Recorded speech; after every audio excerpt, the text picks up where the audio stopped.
Morning my dear student, welcome to physics new session. मैं Nitish sir आप लोगों के लिए फिजिक्स का वीडियो लेके आया हूं। माय डियर स्टूडेंट, जैसा कि आपको पता है ये इंग्लिश मीडियम 11th का वीडियो है। इसमें हम आपको आज से फिजिक्स शुरू कर रहे हैं। माय डियर स्टूडेंट, थोड़ी सी जानकारी दे दें कि हम किस तरह से पढ़ाई करेंगे हम आप मिलकर के, ठीक है। तो माय डियर स्टूडेंट, हम आपको चैप्टर पढ़ाएंगे। चैप्टर से संबंधित जितना भी चैप्टर होगा 2, 3, 4, 5 जितने भी वीडियो बनेंगे उस चैप्टर के हम आपको वीडियो प्रोवाइड कराएंगे, ठीक है।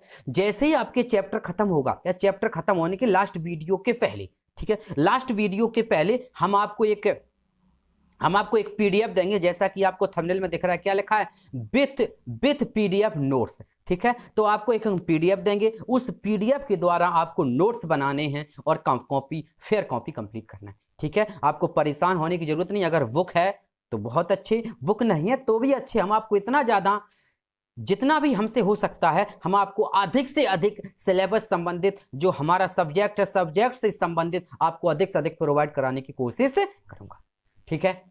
तो इसी प्रकार हम पूरी, जब तक हमारे और आपके बीच पढ़ाई चलेगी, हम लोग इसी तरह से फिजिक्स को पढ़ेंगे, ठीक है। चैप्टर में क्या है उसके बारे में समझेंगे, विद चित्र सहित, एनिमेशन सहित, वीडियो सहित, जितना भी कोशिश होगा हम क्लियर आपको समझाते हुए चलेंगे। इसके बाद हम आपको पीडीएफ देंगे, पीडीएफ से फेयर नोट्स बनाने, ओके, ठीक है। तो माय डियर स्टूडेंट, जैसा कि आपको पता है, अब हम आपका जो पहला फर्स्ट चैप्टर है उसको हम शुरू कर रहे हैं। माय डियर स्टूडेंट, जो आपका फिजिक्स का जो फर्स्ट चैप्टर है, जिसका आपको थंबनेल में दिख रहा होगा, फिजिक्स का जो फर्स्ट चैप्टर, इसका नाम है फिजिकल वर्ल्ड। क्या नाम है? Physical world. ये आपका फिजिक्स का फर्स्ट चैप्टर है और अब हम इसको शुरू कर रहे हैं फिजिकल वर्ल्ड को, ओके। जो आपका फिजिकल वर्ल्ड चैप्टर है, यानी पहला जो माय डियर स्टूडेंट जो फर्स्ट चैप्टर है, माय डियर स्टूडेंट जो आपका फर्स्ट चैप्टर है उसका क्या नाम है? उसका नाम है फिजिकल वर्ल्ड, ठीक है। क्या नाम है my dear student? Physical world. तो my dear student, first of all physical world जो आपका चैप्टर है, इसे शुरू करने से पहले, ठीक है, इससे पहले फिजिकल वर्ल्ड चैप्टर शुरू करने से पहले हम ये थोड़ा सा बेसिक, ठीक है, थोड़ी सी बेसिक नॉलेज ले लेते हैं कि फिजिक्स कहां से आई, कैसे साइंस आई, साइंस की डेफिनेशन क्या है, केमिस्ट्री, ठीक है, तो ये कैसे उद्धृत हुआ, ओके। तो माय डियर स्टूडेंट, इससे बेसिक जानकारी के लिए हम स्टार्ट करते हैं। सबसे पहले हम बात करते हैं माय डियर स्टूडेंट साइंस। जैसा कि आपको पता है माय डियर स्टूडेंट, सबसे पहले साइंस है। जब आपने 8 में आपने पढ़ा था, 8 में आपको फिजिक्स, केमिस्ट्री, बायोलॉजी की जानकारी तो नहीं थी, तो 8 में आप लोग क्या पढ़ते थे? 8 में आप लोगों ने पढ़ा था साइंस। माय डियर स्टूडेंट, क्या पढ़ा था? साइंस। तो 8 में आप लोगों ने साइंस पढ़ा था। साइंस क्या है? ओके, साइंस क्या है? सबसे पहले हम बात करते हैं साइंस है क्या, ठीक है। तो माय डियर स्टूडेंट, जैसा कि आपको पता है, हमने क्या बताया, साइंस है क्या, ओके। जैसा कि पता है माय डियर स्टूडेंट, आपको पता है कि साइंस शब्द, अच्छा, साइंस को अगर हिंदी में पूछे तो क्या कहेंगे? तो माय डियर स्टूडेंट, जैसा कि आपको पता है साइंस का मतलब क्या होता है? साइंस का मतलब होता है, कोई बताएगा साइंस का मतलब? सबको पता होगा, साइंस का मतलब होता है विज्ञान। क्या होता है? तो माय डियर स्टूडेंट, साइंस का मतलब होता है विज्ञान, ठीक है। तो साइंस का मतलब होता है विज्ञान, साइंस का मतलब होता है विज्ञान। अब साइंस को हिंदी में विज्ञान बोलते हैं, ध्यान समझना बिल्कुल slowly. My dear student, science शब्द कहां से आया? साइंस शब्द लैटिन भाषा, जैसे लैटिन भाषा समझते हैं, तो बहुत सारी लैंग्वेज होती है, तो साइंस जो वर्ड है, साइंस वर्ड लैटिन लैंग्वेज के स्कैंटिया शब्द से लिया गया है। क्या बताया हमने? साइंस जो वर्ड है, साइंस वर्ड लैटिन लैंग्वेज के स्कैंटिया शब्द से लिया गया है। क्या बताया हमने? साइंस शब्द की जो उत्पत्ति हुई है, साइंस शब्द कहां से लिया गया? कहां से लिया गया है? ये लैटिन लैंग्वेज के स्कैंटिया शब्द से लिया गया, स्कैंटिया वर्ड से लिया गया है। और इसका स्कैंटिया जो वर्ड है, स्कैंटिया वर्ड का जो मीन होता है, स्कैंटिया मीन्स होता है नो। क्या होता है? नॉन, सॉरी, नो होता है, नो माने क्या होता है? जानना, ठीक है, जानना या नॉलेज, ठीक है, ऐसे बोल सकते हैं, नो कह सकते हैं, नॉलेज कह सकते हैं, जानकारी, ठीक है। तो माय डियर स्टूडेंट, हमने आपको क्या बताया? साइंस शब्द, साइंस जो वर्ड है, science word Latin language, science word Latin language के स्कैंटिया वर्ड से लिया गया है। स्कैंटिया जो वर्ड है, स्कैंटिया मीन्स होता है नो। क्या होता है, नो। यानी अगर हम थोड़ा सा समझाएं माय डियर स्टूडेंट तो हम कह सकते हैं साइंस जो वर्ड है ये स्कैंटिया वर्ड से लिया गया है। स्कैंटिया वर्ड का मतलब होता है नॉलेज, क्या होता है, नॉलेज। तो इस प्रकार माय डियर स्टूडेंट हम साइंस की डेफिनेशन क्या बता सकते हैं, इस प्रकार माय डियर स्टूडेंट हम साइंस की डेफिनेशन कह सकते हैं क्या होगी, systematic and systematic knowledge is called science. क्या बताया माय डियर स्टूडेंट, हमने बताया जो साइंस है, साइंस की डेफिनेशन क्या होगी, systematic and systematic knowledge is called science.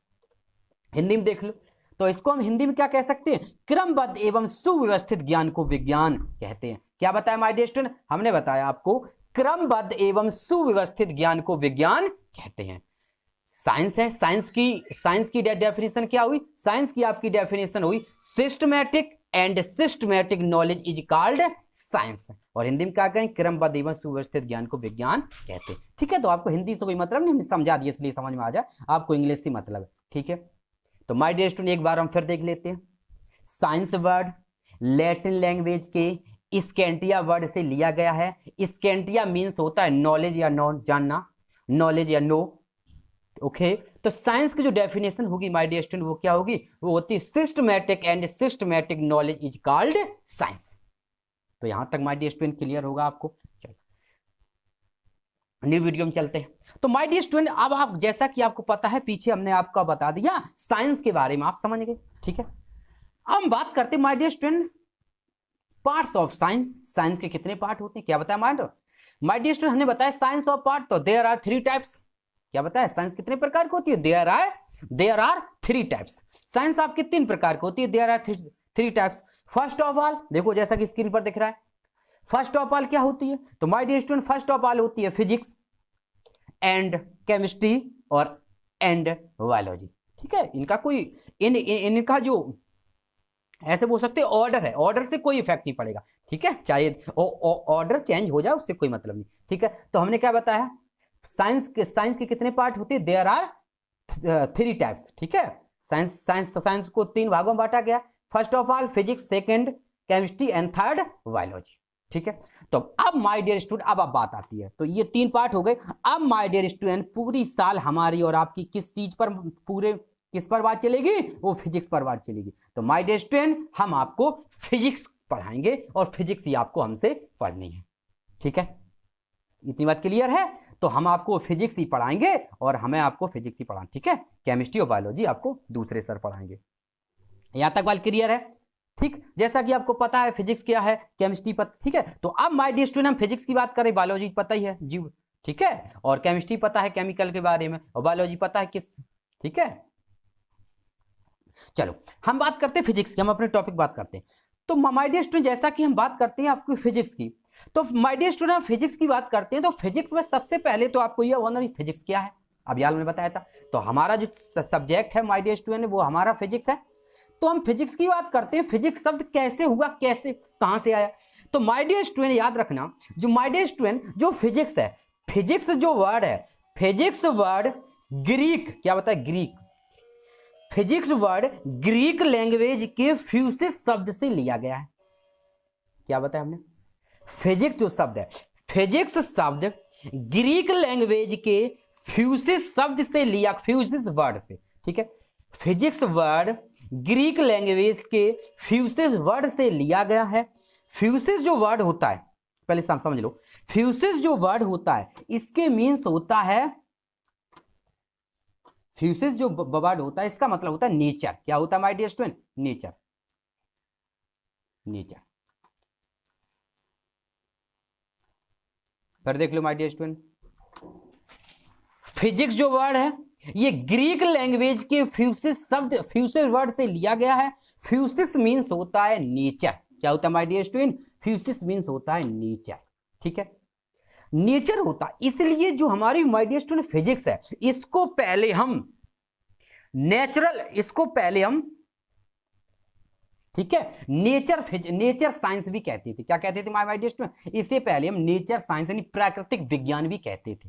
ध्यान रखना, फिजिक्स को पहले हम नेचर विज्ञान भी कहते, नेचर साइंस भी कहते थे। फिर देख लो एक बार my dear student, physics word Greek language के फ्यूसिस वर्ड से लिया गया है। फ्यूसिस मीन्स होता है नेचर। क्या बताया? फ्यूसिस मीन्स होता है नेचर। इसलिए पहले हम फिजिक्स को नेचर साइंस भी कहते थे। ठीक है, नेचुरल साइंस, नेचर, इसलिए पहले हम इसे नेचुरल साइंस भी कहते थे। ठीक है, नेचर मतलब नेचर से ही नेचुरल बना है। ठीक है, प्राकृतिक। ठीक है, नेचुरल। ठीक है, इसलिए पहले नेचुरल या नेचर शब्द से बना है। ठीक है, ये ऐसा है, किसी ये जो बुक्स होती है माय डियर स्टूडेंट, तो किसी बुक में थोड़ा सा डिस्टर्ब है, वैसे तो बात है कि नेचर। ठीक है, तो इस प्रकार इनका शाब्दिक जो, अगर शाब्दिक जैसे बोल सकते हैं, इनका हम ऐसे शाब्दिक अर्थ निकालें। ठीक है, शाब्दिक अर्थ निकालें तो एक सेम टू सेम लगभग सिनोनिम की तरह मिलता है। ठीक है, तो ऐसे बुकों में वेद है। ठीक है, तो यहां तक आपकी माय डियर स्टूडेंट, यहां तक आपका क्लियर हुआ। क्या बताया? फिजिक्स वर्ड ग्रीक लैंग्वेज के फ्यूसिस वर्ड से लिया गया है। फ्यूसिस मीन्स होता है नेचुरल या नेचर, इसलिए पहले हम फिजिक्स को नेचुरल साइंस भी कहते थे। अब देखना, अब फिजिक्स को हम नेचुरल साइंस कहते थे इंग्लिश में। ठीक है, नेचुरल साइंस कहते थे, और नेचुरल साइंस मीन्स प्राकृतिक विज्ञान कहते थे। अब उसको बदलकर नेचुरल साइंस को बदलकर हम बाद में फिजिक्स के नाम से जानने लगे। माय डियर स्टूडेंट, इतना क्लियर हुआ? साइंस कहां से आई ये भी बता दिया, साइंस से फिजिक्स कहां से आई ये भी बता दिया। अब बात करते हैं जो हमारी साइंस है, जो फिजिक्स है, फिजिक्स की डेफिनेशन क्या है? जो फिजिक्स है, फिजिक्स की डेफिनेशन क्या है?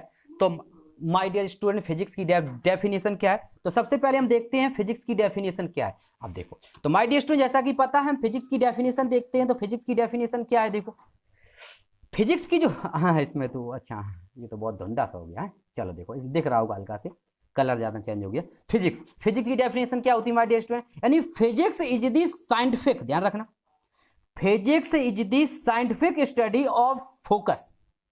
ठीक है, forces. Physics is the scientific study of forces such as heat, light, sound, pressure, gravity and electricity and the way that they affect object. ठीक है, ये किसकी डेफिनेशन है माय डियर स्टूडेंट? ये आपकी फिजिक्स की डेफिनेशन। क्या बताए? फिजिक्स इज द साइंटिफिक मतलब वैज्ञानिक है, जो फिजिक्स है वो एक साइंटिफिक स्टडी ऑफ फोर्स। ठीक है, यानी फिजिक्स जो है वो एक बल के प्राकृतिक अध्ययन है। ठीक है, फिजिक्स जो है वो बल का एक प्राकृतिक अध्ययन है। सच एज हीट, ठीक है, हीट के बारे में हम नॉलेज करते हैं, हीट के बारे में नॉलेज मिलती है हमें, लाइट के बारे में नॉलेज मिलती है, हम साउंड के बारे में पढ़ते हैं, प्रेशर के बारे में पढ़ते हैं, ग्रेविटी के बारे में पढ़ते हैं, इलेक्ट्रिसिटी के बारे में पढ़ते हैं, इत्यादि। तो इन सभी को, ये सब किसकी डेफिनेशन माय डियर स्टूडेंट? ये आपकी फिजिक्स की डेफिनेशन। Is that clear? यहां तक सबका क्लियर हुआ? फिर साइंस क्या है और साइंस क्या थी और साइंस के कौन से पार्ट है? फिजिक्स हम पढ़ाते थे माय डियर स्टूडेंट। फिजिक्स कहां, फिजिक्स वर्ड है कहां से आया? ये ग्रीक लैंग्वेज के फ्यूसिस वर्ड से लिया गया। फ्यूसिस मींस होता है, फ्यूसिस मींस क्या बताया? नेचुरल या नेचर। ठीक है, फिजिक्स की डेफिनेशन ये माय डियर स्टूडेंट आपकी बेसिक नॉलेज थी। ठीक है, अब हम बात करते हैं जो आपका चैप्टर है। अब हम आपका चैप्टर से शुरू करते हैं। ठीक है, ये भी आपके कोर्स में ही आता है। चलो, जैसा कि माय डियर स्टूडेंट पता है हमने क्या बताया था माय डियर स्टूडेंट, ये आपका जो हमने बताया फिजिकल वर्ड, ये सब फिजिकल वर्ड में ही आता है। ठीक है, लेकिन ये थोड़ी सी बेसिक जानकारी थी जो पढ़ चुके होंगी, नहीं पढ़ी होगी तो आज हमने आपको कंप्लीट करा दी। ओके, चलो माय डियर स्टूडेंट, अब हम बात करते हैं ये जो फिजिकल वर्ड है। अब फिजिक्स जो है, फिजिक्स का बहुत, जो ऐसे बोल सकते हैं, इसका जो एरिया है, फिजिक्स का एरिया जो है बहुत ही ज्यादा बड़ा है, ऐसे बोल सकते हैं। ठीक है, मतलब ऐसे इस फिजिक्स की स्टडी करने का एरिया बहुत बड़ा है। इसलिए साइंटिस्ट ने क्या किया, फिजिक्स की स्टडी के लिए सर हमारे आपकी थोड़े से आराम के लिए फिजिक्स को डिवाइडेशन कर दिया, फिजिक्स को दो जगह बांट दिया। ठीक है, ध्यान से देखना माय डियर स्टूडेंट। सबसे पहले बात करते हैं, सबसे पहले जो फिजिक्स होती है वो होती है मैक्रोस्कोपिक। क्या होती है? मैक्रोस्कोपिक। ठीक है, इसे हिंदी में बोलते हैं, हिंदी इसका मतलब नहीं, सुन लो, चाहे कोई पूछ दे तो बताओ, इसे बोलते हैं स्थूल भौतिकी। ठीक है माय डियर स्टूडेंट, सबसे पहले जो होती है वो होती है मैक्रोस्कोपिक और दूसरी होती है माइक्रोस्कोपिक। फिजिक्स को दो जगह डिवाइडेशन किया गया।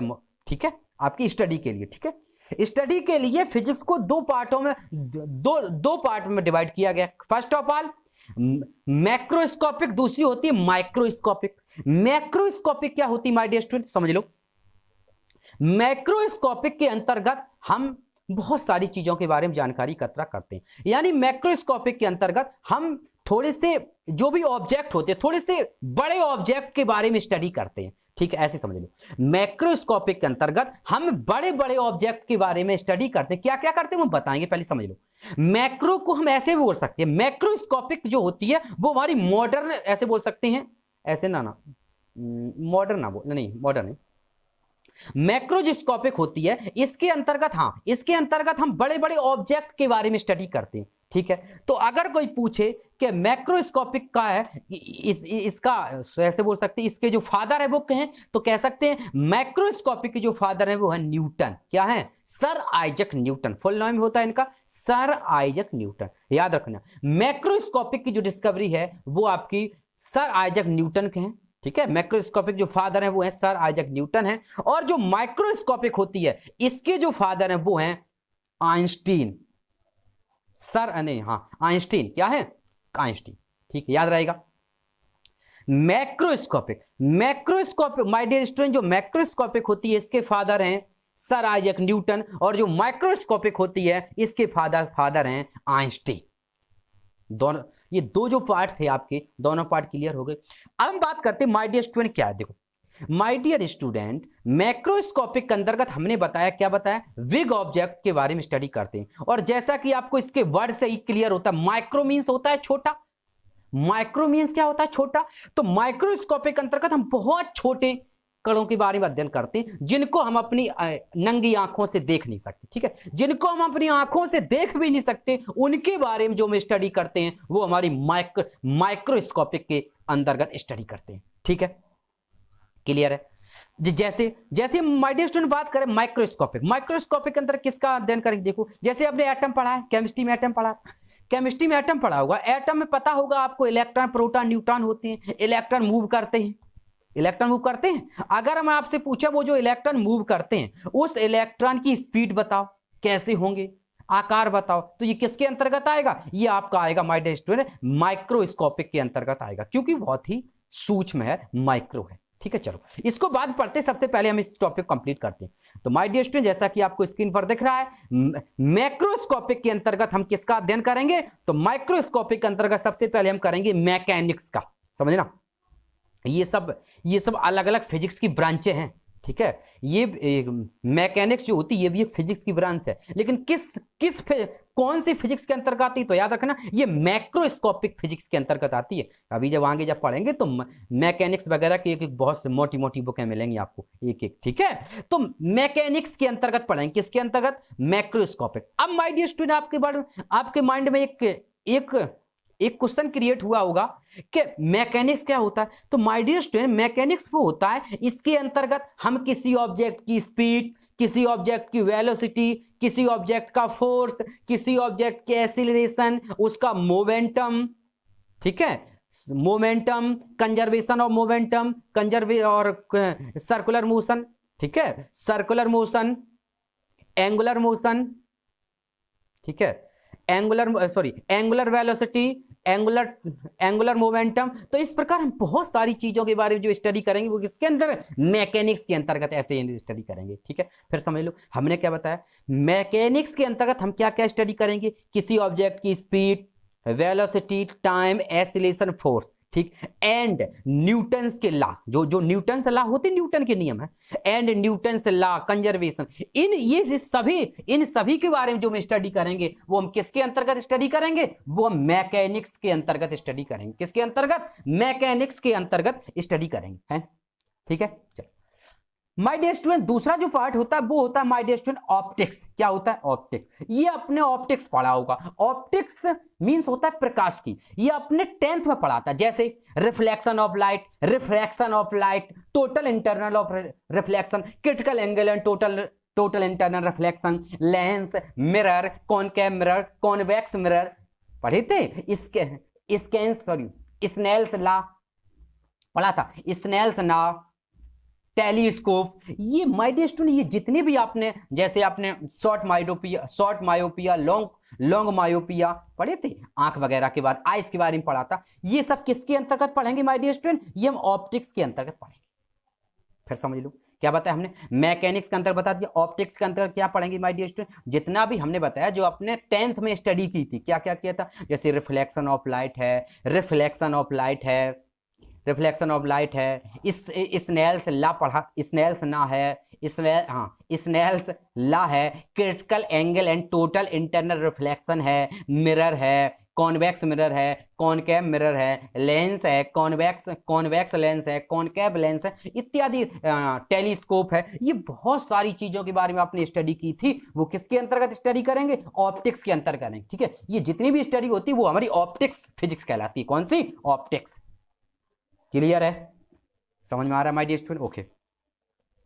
ठीक है, अभी आपको सिर्फ समझना है हम किस किस के बारे में स्टडी करेंगे, ठीक है, वरना ये सब एक एक बुक्स बनेंगी, ठीक है, उससे बाद में जब आप बड़े हो जाएंगे तब पढ़ते रहेंगे। चलो, तो माय डियर स्टूडेंट थर्ड जो आता है उसका नाम है ऑसिलेशन एंड वेव। क्या होता है my dear student, oscillation and wave. ये इसके बारे में थोड़ी सी आपने स्टडी 9th में की थी। किस में की थी, 9th में की थी। ठीक है, जैसे लॉगरिथमिक वेव है, वेव के बारे में पढ़ा होगा, पढ़ा था। जैसे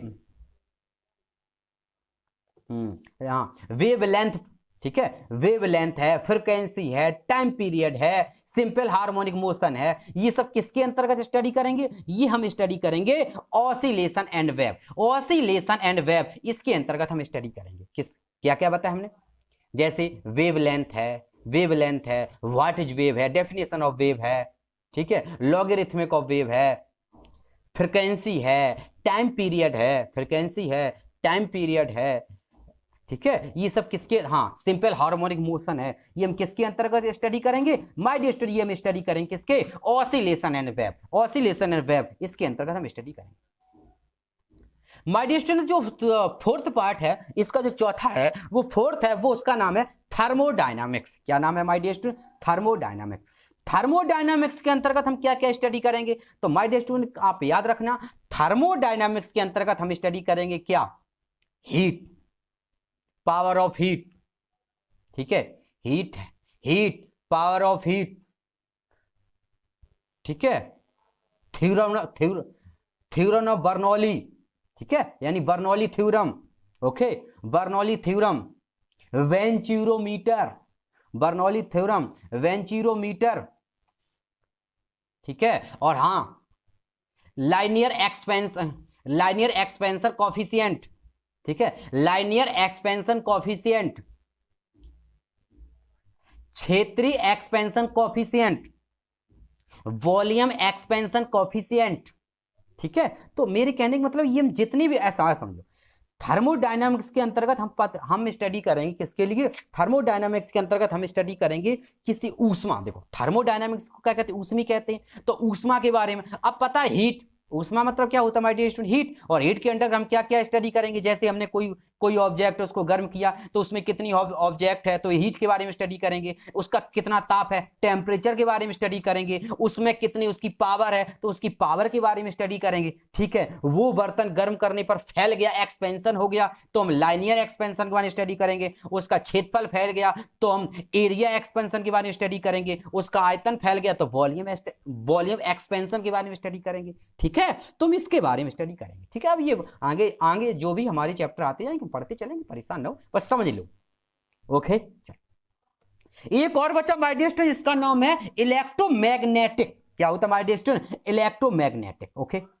ये तो बहुत अच्छा टॉपिक है और ये आपको सबको आता होगा। इलेक्ट्रोमैग्नेटिक के अंतर्गत हम स्टडी किसके बारे में करेंगे, जैसे हम करंट के बारे में, आप लोगों ने 10th में पढ़ा था, हाँ, ओके।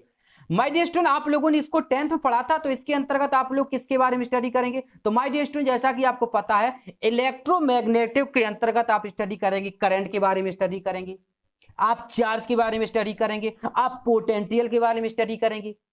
आपने 10th पढ़ा था, हाँ, आपने जैसे आपने पढ़ा होगा लॉ ऑफ वायु सेवर्ट पढ़ा था, लॉ ऑफ वायु सेवर्ट है, ये बहुत सारी। इलेक्ट्रोमैग्नेटिक का मतलब है जो भी हमारी विद्युत होती है, इलेक्ट्रिक होती है, हम इलेक्ट्रिक के बारे में, इलेक्ट्रो और चुंबक, ठीक है, यानी इलेक्ट्रिक एंड मैग्नेट, यानी विद्युत और चुंबक, इलेक्ट्रोमैग्नेट, विद्युत और चुंबक, इनके अंतर, इलेक्ट्रिक के और चुंबक के बारे में जो भी अध्ययन करेंगे वो हमारे इलेक्ट्रोमैग्नेटिक कहलाता है। क्या कहलाता है माय डियर स्टूडेंट, इलेक्ट्रोमैग्नेटिक कहलाता है। तो माय डियर स्टूडेंट हमें पता है ये पांचों पॉइंट आपको क्लियर हो गए होंगे, इतना हमने बताया, ठीक है, अब बात करते हैं ये कब और कहां पढ़ने हैं। तो देखो माय डियर स्टूडेंट, ध्यान समझना माय डियर स्टूडेंट, ये ऑप्टिक्स और ये इलेक्ट्रोमैग्नेट, ऑप्टिक्स और इलेक्ट्रोमैग्नेट्स, ये दोनों आपने जो चैप्टर, ये जो पार्ट हैं, ये दोनों आप 12th में पढ़ेंगे और अभी आपने 10th में पढ़ रखे हैं। सही कहा, ध्यान समझना। क्या बताया हमने? Optics and electromagnetic, optics and electromagnetic, ये दोनों जो पार्ट हैं ये आप 12th में पढ़ेंगे और 10th में आपने पढ़ रखे हैं। क्या बताया? ऑप्टिक्स एंड इलेक्ट्रोमैग्नेटिक आप लोगों ने 10th 12th में पढ़ेंगे और 10th में पढ़ रखी है। ठीक है, 10th और 12th में। इसीलिए हमने क्या कहा था हमारे डियर स्टूडेंट, 10th का जो सिलेबस है वो आपके 12 से मैच खाता है। ठीक है, और जो आपका 9th का सिलेबस है वो आपके 11 से मैच खाता है। तभी हमने कहा जिसने 9th में फिजिक्स सही से पढ़ी थी उसकी 11th में फिजिक्स बहुत अच्छी हो जाएगी, और जिसकी नहीं है वो अगर मेहनत करेगा तो उसकी भी हो जाएगी, होगी तो सबकी अच्छी, किसकी? जो मेहनत करेगा वो। ठीक है, और जिसकी अच्छी थी वो मेहनत नहीं करेगा उसकी खराब हो जाएगी। ठीक है, ओके माय डियर स्टूडेंट। तो ऑप्टिक्स एंड इलेक्ट्रोमैग्नेटिक कहां पढ़ेंगे? ये अब हम 12th में पढ़ेंगे। ठीक है, आगे देखो माय डियर स्टूडेंट, ये हम 12th में पढ़ेंगे। आगे देखो, दूसरी बात आती है mechanics, mechanics oscillation wave, mechanics oscillation and wave, और तीसरा आता है इलेक्ट्रोमैग्नेटिक। ये तीनों आप पढ़ेंगे इस फर्स्ट ईयर में। किसमें पढ़ेंगे? फर्स्ट ईयर पढ़ेंगे। तो माय डियर स्टूडेंट 11th में पढ़ेंगे। इतनी बात समझ में आ गई? तो अभी आप पूरे 11th में क्या क्या पढ़ेंगे? मैकेनिक्स, ऑसिलेशन एंड वेव, और तीसरा है थर्मोडायनामिक्स। सॉरी, ये दोनों यहां से गलत हो गया, ये थर्मोडायनामिक्स। ठीक है, ये तीन चीजें आप पढ़ेंगे। कौन कौन सी? मैकेनिक्स, ऑसिलेशन एंड वेव, और आता है थर्मोडायनामिक्स। ये तीनों पार्ट्स कहां पढ़ेंगे? आप 11th में पढ़ेंगे। ऑप्टिक्स और इलेक्ट्रोमैग्नेटिक कहां पढ़ेंगे? ये 12th में पढ़ेंगे, 12th में पढ़ेंगे। ओके, तो माय डियर स्टूडेंट, जितना भी हमने आपको बताया है, हमने अपनी तरफ से फुल कोशिश की है। ठीक है, और हमें लग रहा है कि आप लोगों को क्लियर समझ में आया भी होगा। ठीक, क्लियर है? समझ में आ गया? मैकेनिक्स कहां पढ़ेंगे? 11th में। ये कहां पढ़ेंगे? 11th में। ये कहां पढ़ेंगे? 11th में। ऑप्टिक्स कहां पढ़ेंगे? 12th में। और इलेक्ट्रोमैग्नेटिक ये कहां पढ़ेंगे? ये 12th में पढ़ेंगे।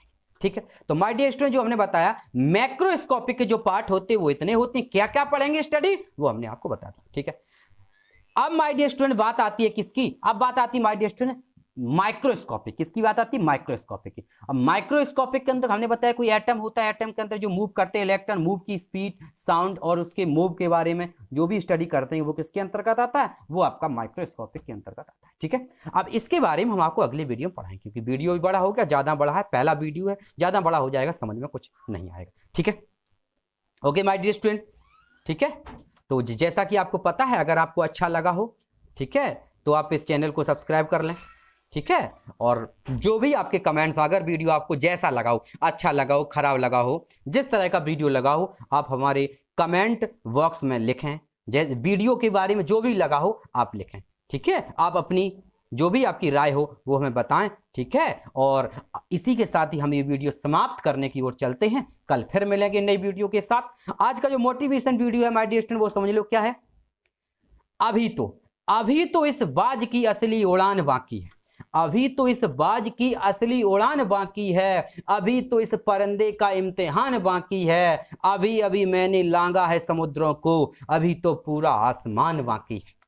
ठीक है, बताना कैसा लगा माय डियर स्टूडेंट। जैसा कि पता है आपके सिलेबस के लिए ये बिल्कुल करेक्ट बैठ रहा है। कैसे? देखो, अभी तो इस बाज की असली उड़ान बाकी है, अभी तो हमने पहले चैप्टर का, पहले टॉपिक का एक छोटा सा पार्ट पढ़ा है, अभी पढ़ा है, तो इसीलिए कहा अभी तो इस बाज की असली उड़ान बाकी है। अभी तो आपकी बहुत बड़ी उड़ान आपको भरनी है, अभी तो आपने एक टॉपिक पढ़ा है, टॉपिक का छोटा सा पार्ट पढ़ा है, बेसिक चीज। ठीक है, अभी तो इस परिंदे का इम्तिहान बाकी है, अभी आप इम्तिहान में गुजरेंगे। ठीक है, अभी तो इस परिंदे का इम्तिहान बाकी है, अभी अभी मैंने लांगा है समुद्रों को, अभी तो समुद्र मतलब हाई स्कूल, अभी आपने हाई स्कूल क्रॉस करके अभी तो समुद्र में निकले।